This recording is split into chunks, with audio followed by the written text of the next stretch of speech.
So I am truly having a Monday experience. I got up this morning at 6:30 and didn't actually get out of bed until 8, which I just slept like all the way through that. I just turned off my alarm and just kept turning them off, which is a problem because I had some work to do today, but I got it done. But my next issue was I woke up and I got some test results back that were bad.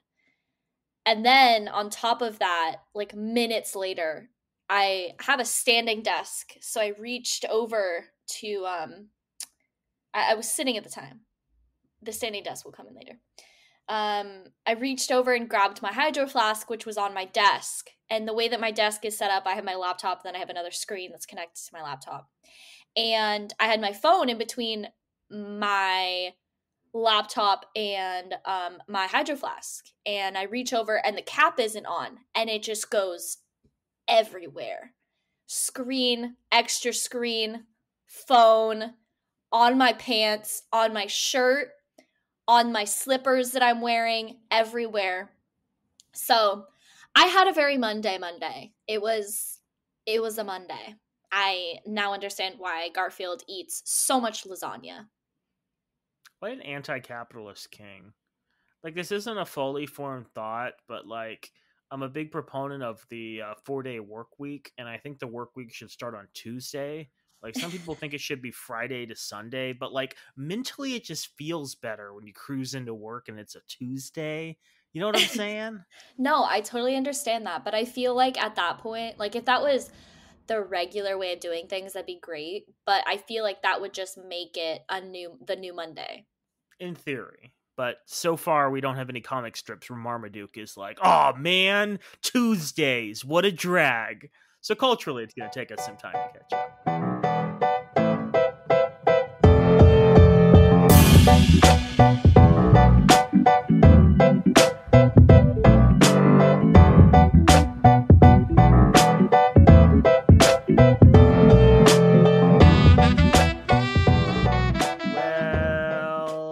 Welcome back to I Will Know Date These Guys. It's a podcast where we discuss sex, dating, and relationships. Year 3. Wow. Yeah, boy, this is incredible. It just feels different, you know? Like before it was kind of ambiguous, like it could still be a hobby, and now it's a lifestyle brand. That's incredible. I'm Joel Guy. I'm Naomi Guy. And I believe this episode we're back to discuss more, part 2, a memoir on polyamory. But before we do that, I have a drink to try, and in the spirit of last episode, I figured I'd try another of the brand Fever Tree. Last time I was very disappointed with their mixers, but this one is a blood orange ginger beer with real ginger and natural flavors, including Italian blood orange. I like all those flavors. I'm hoping these flavors meld well. No. What's wrong with it? You know those ginger chew products? Yeah. Where it's just like a ginger candy? Yeah. It has the heat of that and like the sweetness that I associate with like the lowest quality of ginger ale. And then the orange just isn't there at all. Like there's like an aroma of orange, but none of the flavor I associate with blood orange. Like I really enjoy a nice, like imported Italian blood orange soda. Like it is one of the most refreshing things alive. And this is insulting to Italian blood orange soda. I'm just deeply disappointed in Fever Tree, man. I don't know if they can come back from this. Like, I know they have a wide range of mix-ins, but boy, if these are their standards, doesn't look good. Yeah, maybe they're meant to be like mixed with something else, like an alcoholic beverage or something, like made into No, they mocktail. are definitely. It's just my hope is that like they would also stand on their own and didn't need like a big shot of rum in order to taste good.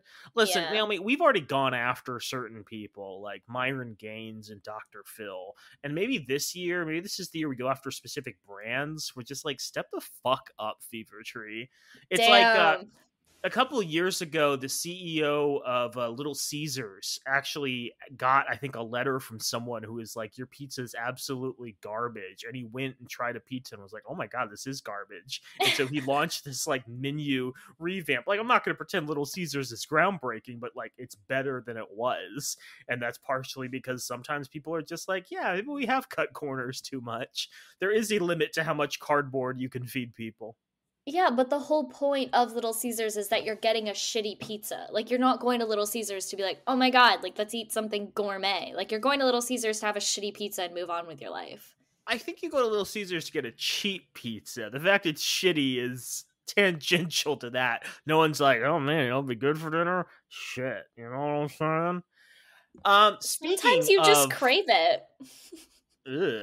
ugh, speaking of low quality, easily digestible content, I hear we have a book to discuss. Damn, I wouldn't say it's low quality. I think this is a good book. Welcome back to part 2 of More, a memoir of open marriage by A Molly Winter. memoir. A memoir, you're right. In the first part, we discussed a variety of things, our understanding of polyamory, as well as the beginning of this memoir and the beginning of the opening of Molly's marriage. And this week, we are moving into the second part, which is more about the struggles that she has gone through over the course of this book, as well as some interesting topics that I think need to be discussed, especially if you are considering, polyamory, opening your relationship, sleeping with men in general. Yeah, things like that. A lot of the reason why me personally I can't fully grasp open marriages and open relationships is the idea of jealousy. And Molly describes this as an ongoing issue that she has with her partner, where she will be open to the idea of sleeping with other people, but as soon as she hears that her husband is sleeping with other people, it becomes an issue in their relationship and they fight about it. And he is kind of confused because he's like, okay, we both mutually opened up the relationship. This isn't a one-sided open relationship. But why is it okay that you sleep with other people but suddenly it's not okay when I sleep with other people? And he doesn't necessarily feel that jealousy just because he is it's part of their um it's a part of his sexuality and what he is turned on by to think about her having sex with other people. And so it's not an issue, it's a one-sided issue in their relationship. And there might have been points where he was like, oh, I'm jealous of this one individual, but sexually he's very confident in the fact that he is not jealous when opening up the relationship. And so she kind of has this ongoing issue where over the course of many years, where she gets to the point where she just says, don't tell me that who you are sleeping with. I will know, when you're out, essentially, like if you stay like in the office too long or something like that, like I'll know about it, but you won't tell me. And don't tell me who you're sleeping with or what she looks like, or I don't want to know her name and blah blah blah. Which I know is a sense of coping with things because, avoidance is key. But it's kind of hard for me to understand how you can move forward in a relationship like this in such a special circumstance when you're dealing with this amount of jealousy to the point where you can't even communicate about it. And I have a feeling that in any other circumstance, not necessarily in hers, she's still with her husband to this day, that it would be very harmful in the relationship to not talk about it at all. So question, maybe I missed something, but these are rules that she has for her husband, but her husband does not expect the same from her, or is it the same both ways? Yes, so she doesn't want to talk about who he's sleeping with, but they use who she's sleeping with and her sexual experiences to as sexual games in bed. Interesting. Yes, that's what I also found interesting was the fact that it was a very open concept to her husband, And she talks about later in the book that they had a singular threesome in their life, and it was like for Yeah. his birthday or something. I was like, why don't just get him a pen? But like that's cool too. Um, Yeah, those things are similar, Naomi. Yeah. what if you got a pen with a clock on it? She could tell the time Oh, while she's baby. writing. Yeah. Yeah. But I don't know. It's a very interesting concept to me because I am a big proponent of open communication in relationships, and especially in uncomfortable situations, I want to over communicate. And so, me personally, I find it interesting that they have completely shut off communication. Towards the end of the book, she is more open to him having another person that he's seeing consistently. And she never explicitly shares this other woman's name, obviously for privacy reasons. But this other woman that he's seeing, he has nicknamed. And apparently, he only nicknames people that he loves. And so she gets very jealous because she is. She's like, oh my God, he's falling in love with somebody else. But to me, it seems like that almost like communicating on that level where he was getting serious with someone else. Not serious in the sense that they're going to get married, because obviously he already is married. And this other woman, was also married. And they're both in open relationships. But not serious in the sense that they're going to get married, but serious in the sense that, like, oh, I love this other person. I'm in love with this other person.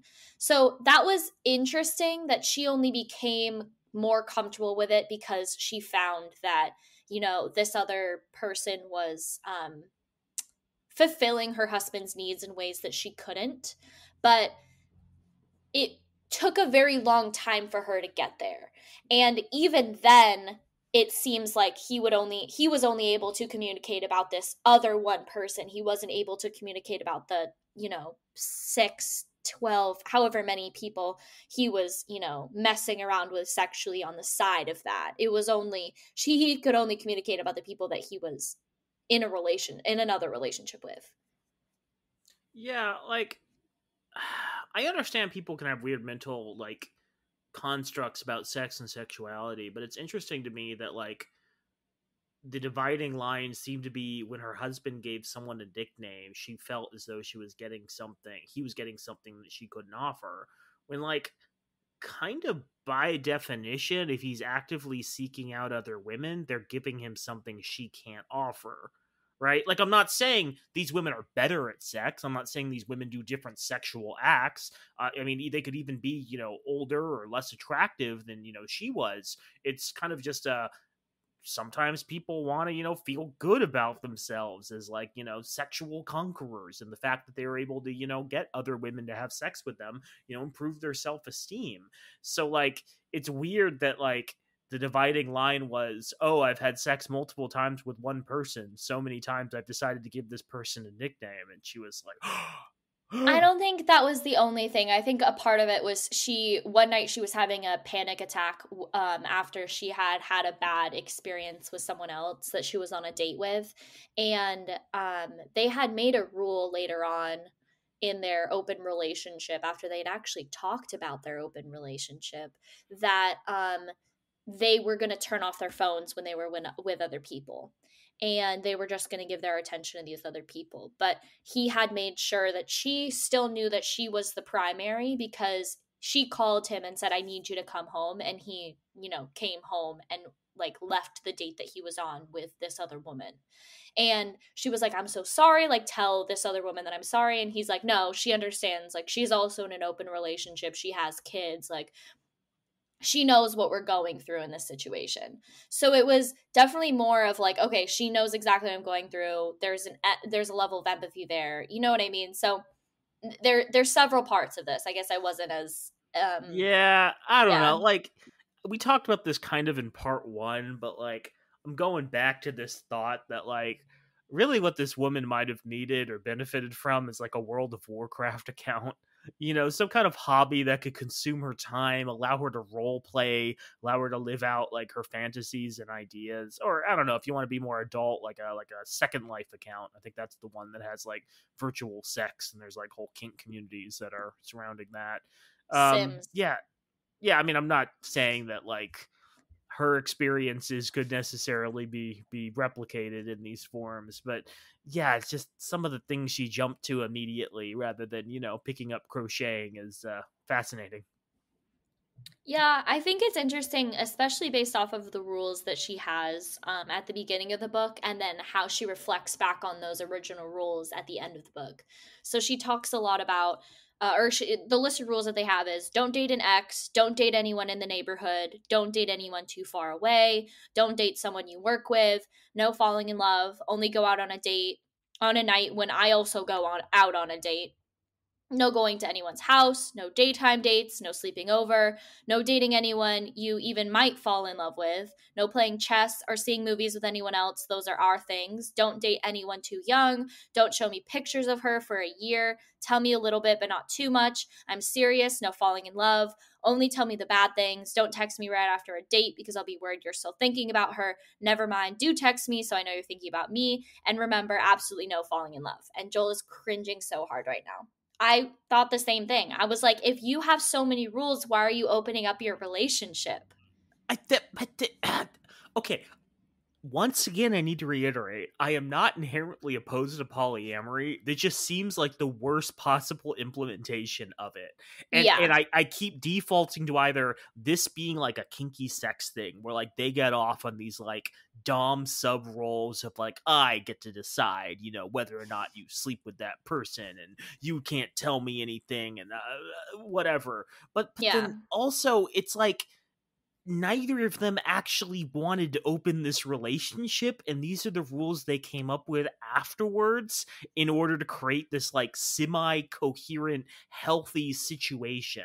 And like I'm listening to them and I'm like, okay, some of these make sense. I understand, like, yeah, probably don't go sleeping around at work. Sure, I get that. But when you just Yeah. start stacking these on top of each other, it's like both of them are just so deeply uncomfortable but can't back out now. They're just like, well, I guess we can continue. And good lord, like, if there was a couple that needed couples therapy, and I know we talked about this, but good. Yeah, I definitely I have such an issue with reading this because again, it was very cringy for a while and I kind of just had to sit down and read it in one sitting because it was very hard to want to pick it back up. But I definitely feel and I mentioned this in the first episode, the communication at the beginning was lacking to an extent that was super uncomfortable to even read about. Um, as a person that comes from a relationship that is proclaimed as healthy, and our couples therapist, my couples therapist with my boyfriend, thinks is also very healthy, I don't quite understand how other people lack the communication skills on such a basic level. But, anyways, moving on. So they decide that she's going to seek therapy individually, and they're also going to seek therapy together. And she explores why she wants to open the relationship and who she is and what you do in therapy. Quick question: how many Yeah. years in is this? So she's not really explicit about timelines and stuff. Every so often she'll be like, "Oh, well, I struggled with this for 4 years," and then just jump ahead a bunch. And I was like, "Oh yeah, okay." She's like, "Oh, I was seeing Matt, the first guy, for 4 years, on and off, and every so often we would have sex." And then she's like, "And on the fourth year," and then move ahead, and I was like, "What is going on?" But anyways, they seek therapy together, and her husband was very hesitant of it. He didn't really believe in this in therapy, but they finally come to the conclusion that she isn't being seen in a way that she needs to be seen, and this was because of the fact that right after her second son was born, her father-in-law died days or weeks after, and so her husband had to, leave immediately and go to spend time with his family and pay his respects to his father. And in order to cope with this herself in the grieving process, even though it wasn't her own father, she took up the work of both of the kids as well as all of the housework. And instead of burdening, quote unquote, her husband with it and ever getting that balance back, because they never truly found a balance after their second son was born, she continued that um, burden maintenance on her husband for years afterwards, to the point where she couldn't even communicate that she was doing it anymore.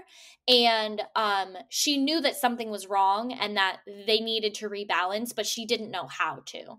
And so after many sessions in therapy, they come to this conclusion, and he's like, well, why didn't you tell me this? And she's like, well, you always came home late, and you told me you were going to be home for dinner, and you told me you'd be there for the kids' bedtime and bath time and all these things. And it just kept stacking up.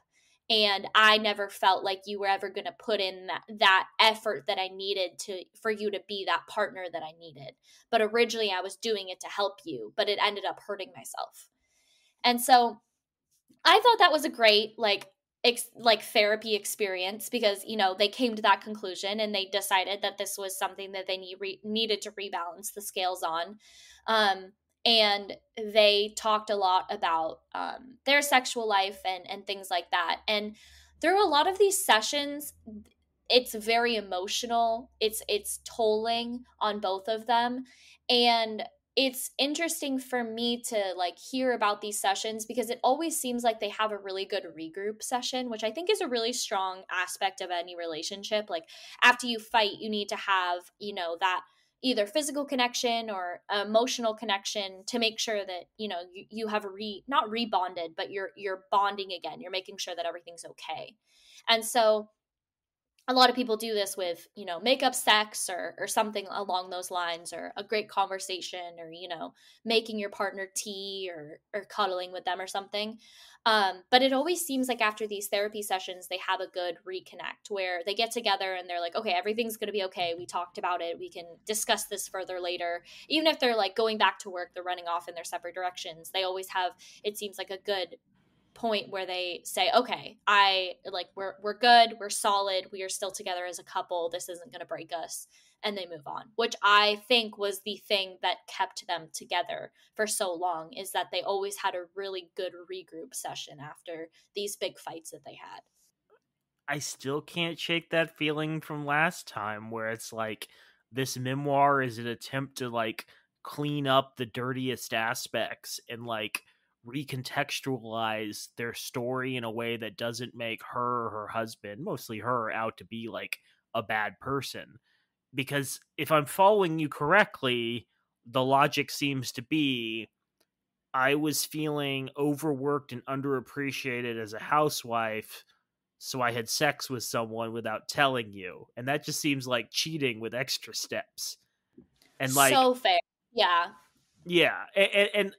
Look, again, if this works for people, great.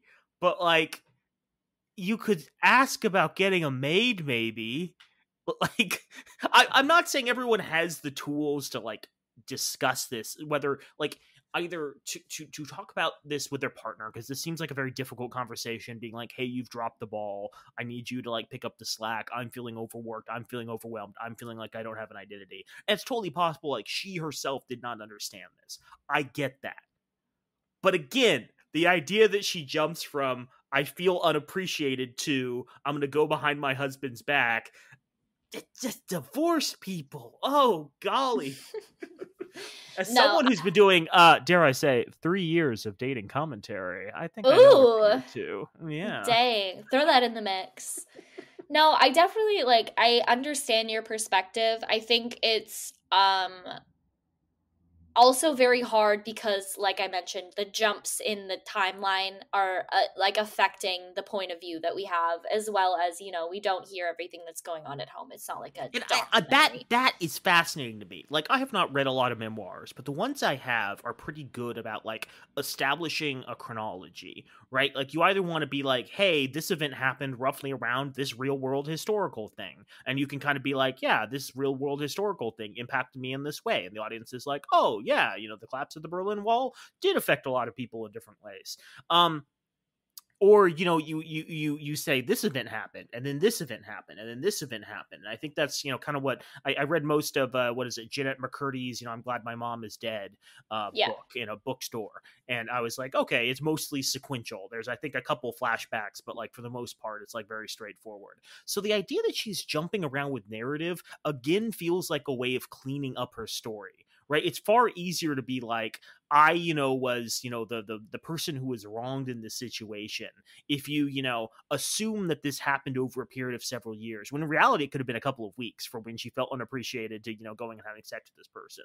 And, it's easy to make the assumption that like, oh, my husband was okay with this. If you assume that period of time that she was having sex with other people was several years, but if in reality this was going on for only a couple of weeks before he was like, I don't know, man, this feels a little weird, that's completely different. And I think it's easier too to give the impression that she's learned a lesson or like actualized in some way if you assume certain events happened over an extended period, when in reality, a lot of this could have been 3-week period of sleeping with this person, long gap, 2-week period of sleeping with someone, long gap, and they're not being, this kind of continuous process. So I'm not saying this is intentional, but it certainly feels like an easier way of kind of like salvaging your reputation if you don't have like a set chronology and make it far more difficult for your audience to follow along. She could also be a bad Okay. writer. I don't know.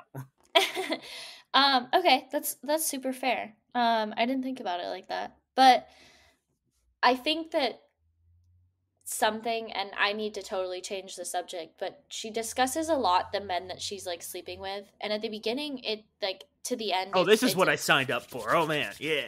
this is a very big change. So at the beginning, she's seeking out sexual relationships after her first relationship had, or not really, but sexual relationship had ended with the first guy, Matt, who was in the relationship. And then found out that she was using him kind of as like a sexual pawn.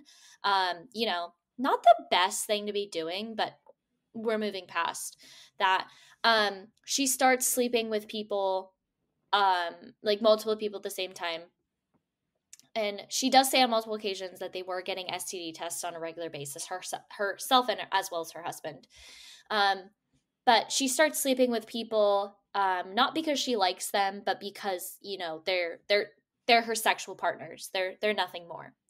So she shares like tidbits about herself, and they will share tidbits about themselves, but it's not like having the official first date of, oh, my mother raised me and my father the typical first date conversations.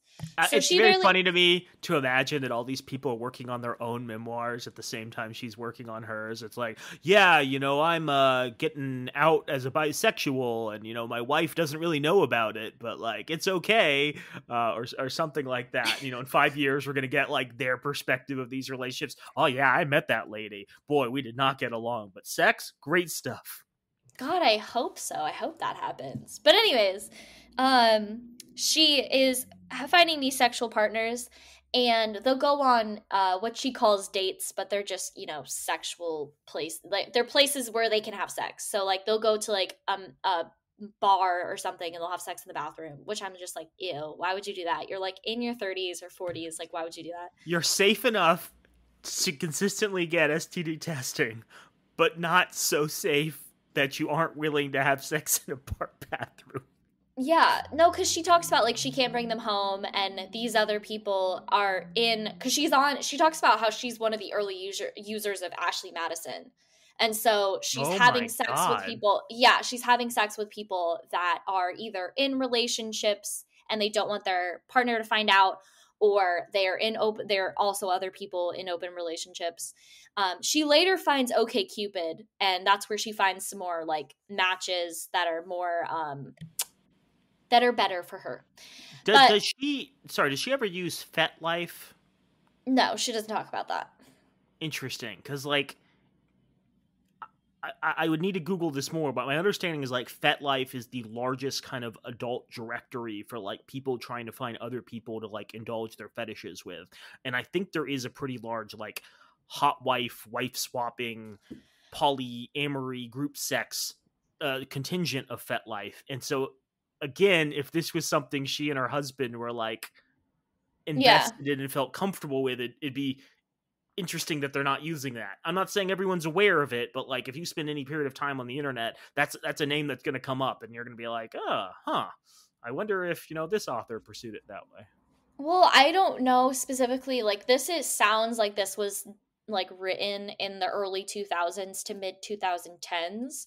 Yeah, So like this is over a course of 10 years. So I don't know how long FetLife has been out. But Ashley Madison like was definitely the place to go if you wanted to be have like casual hookups and stuff. So I also found it interesting around. because Okay, no, I was incorrect. It opened in 2008, so you're right. It's a little late to the game. no, that sounds about the same amount. It sounds like the general timeline that she was on. Hmm. But anyways, she was on Ashley Madison. She didn't want to go back to her house because she had kids and there was a babysitter there. And it was also one of their rules was they weren't gonna, have sex in the house. Her and her husband weren't with other people, and she couldn't go back to these other men's house because they were cheating on their wives. So they found she tells us they found hourly hotels, they found places to like weirdly have sex.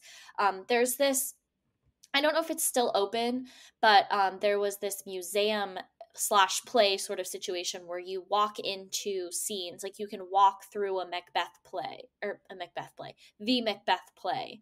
And so it's like scenes from different parts of Macbeth, and you can follow them through this this what I assume is a warehouse, and you put a mask on and it's anonymous, and you can see these scenes happening in real time. It's a very interesting concept. But anyways, she ends up like having sex in this like situation in this Macbeth I'm sorry. Is this play. supposed to be a place you can have sex, or is it No, just no, like no, no, no, no, no. okay? It's supposed to be like a play that you go and you interact with at to a certain extent. You don't like touch the actors, you don't talk to Sure. them, but you can follow them through this warehouse of the different scenes of Macbeth.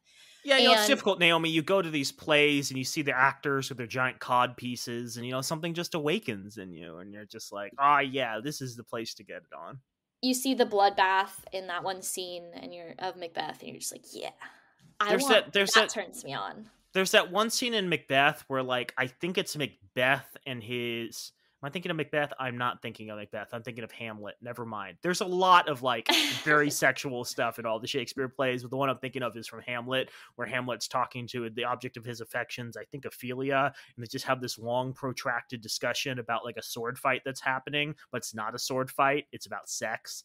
The girl's like, "You are keen, my lord," and he's like, "Yes, my sword is sharp." And she's like, "Is it sharp enough to draw blood from me?" And he's like, "It's sharp enough for a whole mess of carousing." And everyone's like, "Tee hee hee hee hee," because that like appealed to the sensibilities of Middle English people at the time.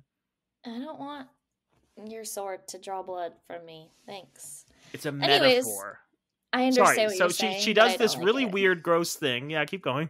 So she has sex in this play, and she gets an email a couple weeks later from the place that like threw the play, like Yeah. organized the play, and they were like, you have this fee because you had sex in like the common area or something like that, and like you have a $200 fee.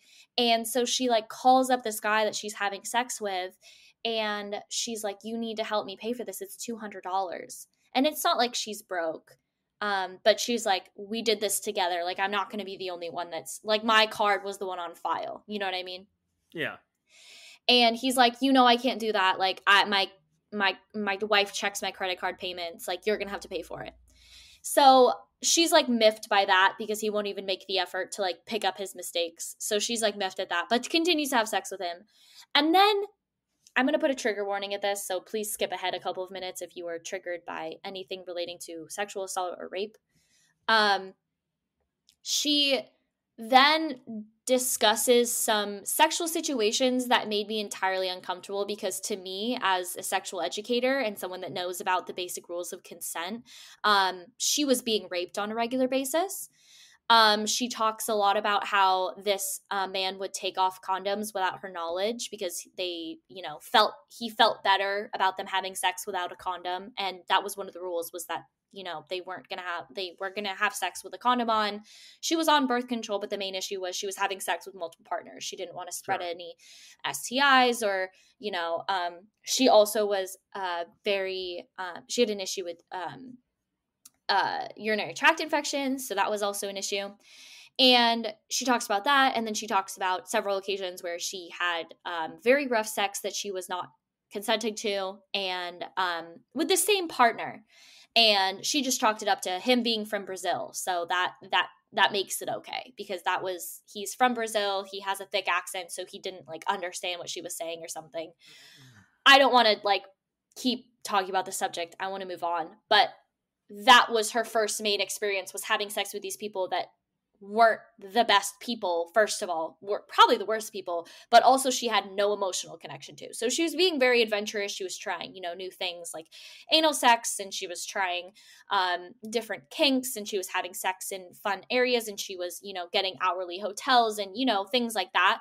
But she didn't feel fulfilled. So she stopped. She closed the relationship on her end. Her husband continued to be in an open relationship, but she needed to fill her bucket. That's what she calls it. She was in therapy, and she talked to her therapist, and he was like, you need to date yourself for a while. So she starts dating herself for a while, and then she doesn't say how long, but she then, I'm assuming 6 months to a year, whatever. That's my own assumption. 10 minutes later. 10 minutes later, she opens back up her relationship for herself, and she starts to try to find people that she gets along with emotionally as well as physically. And she's like, as she talked about how she was worried that she was going to fall in love with these people, but she needed to have that emotional connection in order to feel safe. And that is so, so fair. So she starts talking to this guy named Carl with a K. Carl is engaged. And Carl is in an open relationship with a woman who is interested in having sex with other women. And so they had an open relationship so that she could fulfill her sexual needs from other women as well as men, because she was bisexual. And he was also allowed to have sex with other people. So she starts having very nice, what she describes as gentle sex. So he would light candles, there'd be a nice aroma, there'd be a nice safe environment, it'd be very comfortable. This was Carl's apartment or something? Yes. Okay. She'd really, really enjoy. It's not a Macbeth play. Yeah. It's not a Macbeth play. And she'd really enjoy the time that they spent together, and she'd really enjoy him and their conversations. And one of the first times that they have sex, she's on her bed and she looks up and she sees this giant picture of this woman over their bed. And it's a portrait. It's not a portrait, but it's portrait style, where it's, in a big frame, and it's a beautiful picture of this woman. And she's like, who is that? And he's like, oh, that's my fiance.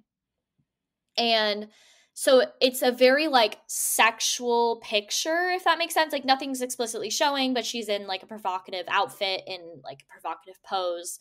And she's like, oh, Carl's like, oh, isn't she the prettiest woman ever? And Molly's like, yeah, sure, yeah, she's really pretty. And she gets home that night and she's kind of feeling weird about it, but she's like, I really like Carl, so I'm kind of just they're in an open relationship, I don't mind moving past it. And she gets a text later after she gets home that night. Reminder, this is the first time they've had sex. And he goes, my fiance won't let me change the sheets because she really likes the smell of you. And so she's like, what the fuck? So she talks to her husband and she's like, what does this mean? What am I supposed to do? And he just kind of oh, just laugh it off. You barely know these people. I wouldn't worry about it. So they continue their relationship, and one day it's snowy. So her son, Molly's son, is like, can we go to the park? I want to sled. And she's like, yeah, for sure. So she gets a text from Carl, and Carl's like, what are you doing today? You're snowed in. Are you what are you doing? And she's like, oh, I'm going to the park with my son. He wants to sled. And he's like, oh my God, I'm going to the same park. Let's meet up. And she's super uncomfortable because she knows that he's with his fiance, but she's like, I wanted to meet her, so, and Carl's wanted us to meet, so like we'll meet. And so she walks up to the fiance and Carl, and she's like, it's very brief. They say hello, they like exchange a couple words, and then they go their separate ways. And she gets a text afterwards from Carl that says, my fiance is super, super jealous. Like, she didn't know that you were going to be that pretty. And she continues to feel icky moving forward. And she's like, oh, like, Molly's trying to play it off like she shouldn't like be threatened by me, blah, blah, because that's how she's perceiving it right now. And she shouldn't be threatened by me, like, you know, we're having sex, but like we're in it, like, both, I'm married, that kind of thing. And Carl's like, okay, well, you and my fiance and myself, we should all go do something together and like go out and like talk and stuff. My fiance really wants to get to know you. And so Molly's like, okay, if this will like ease the mind of the fiance, we'll go do this. They go out to play trivia one night, and it's the three of them. And Carl's arm is like, or like hand is like on Molly's leg. And Molly's like, what the fuck are you doing? Like swatting it away. Like, your fiance's right there. We're obviously trying to make her more comfortable with our relationship. And Molly quickly finds out that the fiance always needs to be like the best, prettiest, smartest person in the room. And they're playing trivia, and Molly knows a lot of these facts. And so she is spitting out these answers, and the fiance is like kind of getting mad that she doesn't know any of the fiance doesn't know any of the answers. And Molly's like, oh, like I like made excuses for knowing all the answers to these questions. And so at the end of the night, Carl's like, oh, let me walk you home. And Molly's like, no, you walk your fiance home. And he's like, no, she's fine with it. So Molly could tell that the fiance was mad. So Carl and the fiance talk on a street corner. There's yelling, and the fiance is mad. And Carl's like, oh, she's fine with it, whatever. Walks Molly home. So this progresses. They like have some interesting experiences. They continue to have sex. Carl and Molly do. And things continue to get subtly weirder. They had And sex during a performance of Nabokov's The Seagull.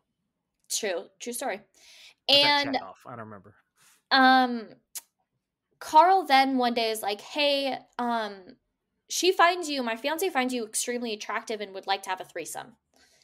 And Molly's like, I don't like this idea. Like, I'm not comfortable having threesomes. The only other threesome that she's had is with her husband, and she just didn't think that there was enough time for everyone, and she didn't like the dynamic of it. And she also didn't like being the unicorn for these two people. And so she is back and forth about it for a while, and she talks to her husband about it, and he's like, do what you want to do, but also it seems like you don't want to do it. And at the end of the day, she's like, I want to stay in a relationship with Carl because I really love Carl and the experiences that I have with him and the way that we talk and all those different things. And so I'm just going to do it. So she puts herself in a situation that she is not fully excited about. And the three of them have sex, and she like walks away immediately. She's like, oh, I have to meet my husband to go do something, and like leaves immediately after having sex. The sex was all about her. So Carl and the fiance were all about her, and like pleasuring her. And so she was like, that was great. That was a great part. But also I like was super uncomfortable that I was having sex with the two of them because I know that they fight about me.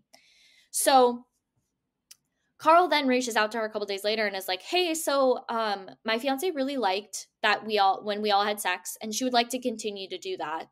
And Molly's like, I don't want to continue to do that, but she also wants to keep Carl like in her life. And so she's like, okay, well, let's compromise. And so let's, she can watch us from the corner. I was going to suggest sit in the corner. Yeah. Sit in the closet. Which is a kink. It's called voyeurism for people that don't know. And she can, participate when we want her to, but this is not an all the time thing. And Carl's like, no. She wants this to be an all the time thing. She's very attracted to you. This is what's going to happen. So she's very uncomfortable with this. She decides that she's just kind of like going to let this go. And after a while, she's like reflecting on this. She's been ghosted by Carl. She's completely heartbroken. She really, really liked Carl. After a while, she's realizing how predatory that situation had become. And she realized that Carl had basically brought in a woman of interest into their relationship, um, into the fiance and Carl's relationship, and that she was just the prey in this. Like, this was a sexual game for that couple, and this had Carl probably did not have feelings for her, and she was in a sense the victim in this situation.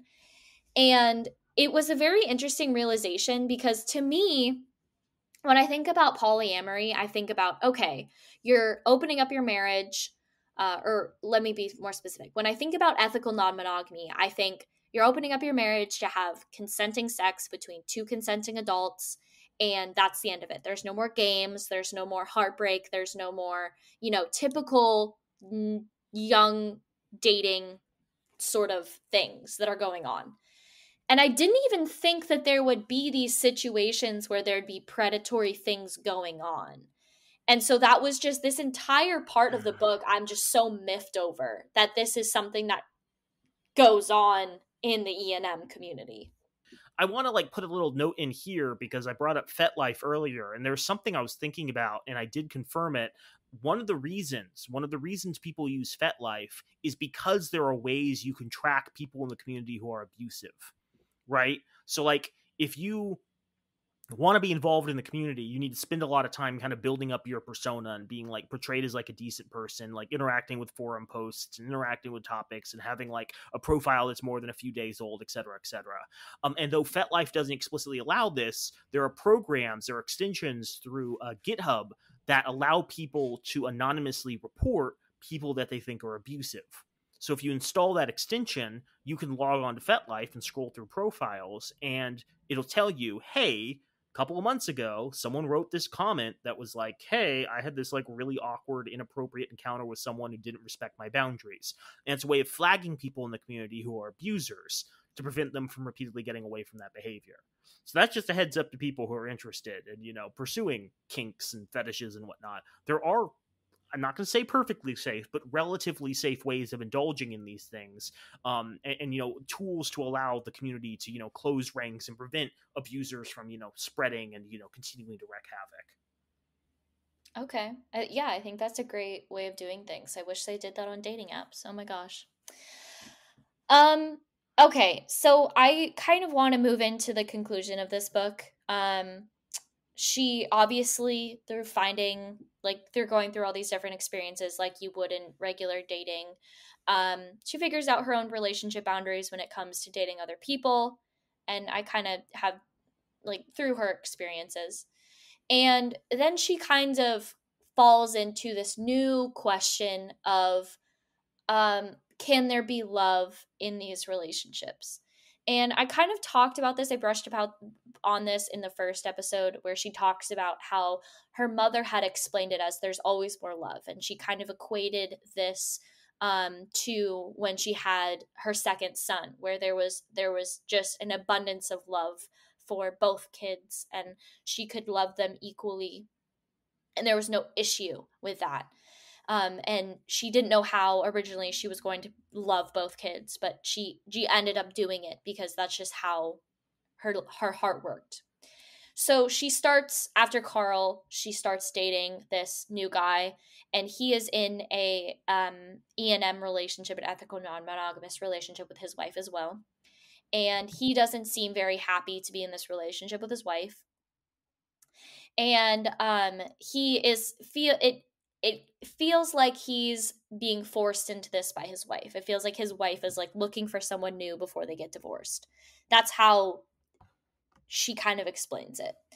And so she starts dating this guy, and he's like, he looks at her like she put the stars in the sky, and she's very flattered by this. And she likes being around this guy. They listen to music together. They have a good time. They sleep together. It's very good. Things of that nature. They have a really bonding relationship. And she falls in love with this guy. They go on a trip together. They spend lots of time together. And finally, they've been in a relationship for about maybe a year at this point. Again, no timelines were mentioned in this book. I'm only guessing. she has a lot of feelings for this guy. She's about to tell him that she loves him. It's Christmas time, Valentine's Day, something like that. And she finds out that his wife has left him for somebody that she found in their non-monogamous relationship. And she's moving across the country, and she's taking one of their kids with her. Oh fuck! And One of the kids, not one all of the the kids, kids. yeah, so they decide one of the kids in high school and one of the kids is in middle school, and so she takes the younger one, and the elder one is going to finish up her high school years in New Jersey, which is where he lives. And so she's in love with this guy, but he's going through this very hard time, and he's obviously struggling with the fact that he can't be around this other kid, and he's kind of wondering his worth in this entire situation because she had opened up their relationship and quickly found this other guy who is very rich and the exact opposite of what her husband is. And he's struggling with this, and she's taking on his emotions, which is, a common theme in this. And then she they were celebrating Valentine's Day together, and he is like, I need to talk to you. And she's like, okay, well, like, we can talk, like, while we're celebrating Valentine's Day. And he's like, no, I need to talk to you. And she knows where this is going because for a while he had gotten divorced, he would get really drunk and call her and be like, are you ever going to leave your husband for me? And she was like, no. And she never, like, he would text her these things and she would never respond to them, but uh she would make it very clear in one way or another that she was not leaving her husband. And she was really struggling with this because she knew that this was obviously a breaking point. And he sits her down and is like, are you gonna leave your husband for me? And we can, like, run away, we can start a new life, you can take I'll your leave kids my and stupid teenage kid here. I'll, we'll raise our kids together and we'll be happy together, but I want to be monogamous. And she's like, that's not how I work anymore. Like, I am married. I am happily married to this other guy. And that's just not possible. And so they leave, they go their separate ways. And he said he had found someone else that he was going to be monogamous with. And she's absolutely heartbroken. But at the very end of the book, she realizes that there's always going to be more love to come around and bite you in the butt.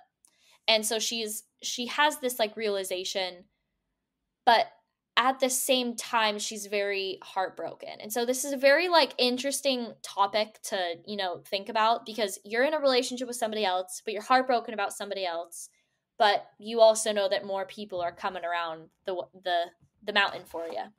So that's how she ends the book. Key Shit takeaways. sucks. And here's how I decided to monetize my shit sucking. I think, just going over the main points that I took out of this and some tips that she gave, she said to read The Ethical Slut, which is sort of like a guide or a dictionary to ethical non-monogamy / polyamory / that sort of world. And I have heard that it's a very gay book from a very gay man, so I'm going to take his word on it. I haven't read it yet. I ordered it. It's sitting on my bookshelf. It's ready for me to read over summer. But also, the one main takeaway that I would like to say, and I've reiterated this on multiple occasions, communication is fucking key if you're going to do this. Oh my God. So many things went wrong in this, and if they just talked a little, it's like watching a soap opera. If they just talked and had open communication, none of these things would have happened. The end. The end. Those are my key takeaways. Wow, that's just a lot. Yeah, it's hard to put my finger on. Obviously, there's a lot going on. And I think, as we discussed in part one, part of it stems from, I think, a language barrier where, because it's difficult to describe the different types of polyamorous relationships, I think people can use similar language when going into a relationship and have completely different ideas what that relationship might entail. So I can sort of understand that. I mean, I think you also are going to have that issue where there are individuals in the community taking advantage of the goodwill of the community. I'm sure there's going to be people who are like, oh yeah, I'm ethical non-monogamy, but my wife doesn't want to talk about it, and they're just cheating on their wife. I imagine that's far more common than one might imagine. Um, it's just, ugh. Yeah, I'm looking for like a moral center. And I'm not saying there needs to be like a good and bad, evil versus, good kind of situation. It's just maybe you got an impression. I don't really know what she's trying to communicate with this. Like, this seems like a confession. This seems like, a statement you'd write after you were convicted of a crime to tell your victims how bad you felt about it. Um, this doesn't feel like a happy-go-lucky parable. It also doesn't feel like polyamory's bad, you should never do it. Did you get that impression that's kind of just all over the place? I think it definitely is, like, it gives a good understanding of what polyamory is, because a lot of people just walk into it and they're like, oh, we're just gonna have sex with other people other than our partners. Like, that's pretty dope. And they don't think about, like, the emotional toll that it takes on you, Yeah. the financial toll. She talks a lot about, like, the hotel rooms that she had to get and the babysitters that she had to get, and all these different things. Like you mentioned, it is definitely, polyamory would be easier if you are in a higher tax bracket, but that's just Yeah. coming from me. Sorry, I'm picturing the babysitter's like, oh, I'm more than happy to cover little Billy while you're at date night with your husband. Yeah, date night with my husband. Sure. Boy, he's younger and with more hair than I remember. Ugh. No, I definitely think that it's a good understanding of all the different, the good and the bad of polyamory, but I think that the main message that she wants to put across is that there's always going to be more love out there for you, which is a very hippy dippy message, but I don't know where that comes from. Like, you just kind of launched that at me at the end, and that doesn't seem to be what the book is leading to. The book seems to be, you're going to get your heart broken a lot, and maybe you'll recover and maybe you won't. Bye. well, she talks a lot about, like, and I talked about this in the first part, where the conversations that she has with her mom are very important in this, because her mom was also in a Yeah. open relationship. And so she's kind of coached through this experience by her mom. And that's kind of like the leading of this, is like she was only comfortable with it because after she found out that her mom was also in a similar situation. Yeah.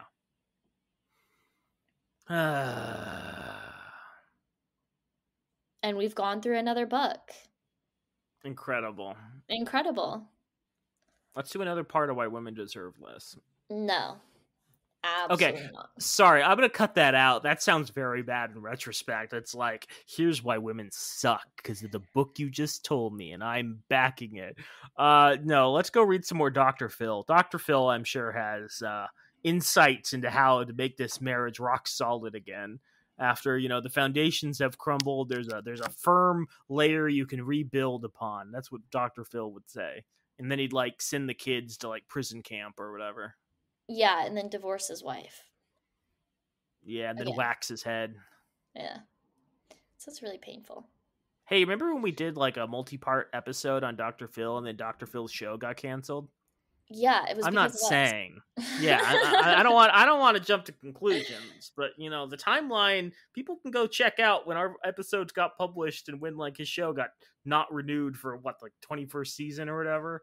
I'd like to think that some brilliant executive heard our work and was like, you know what?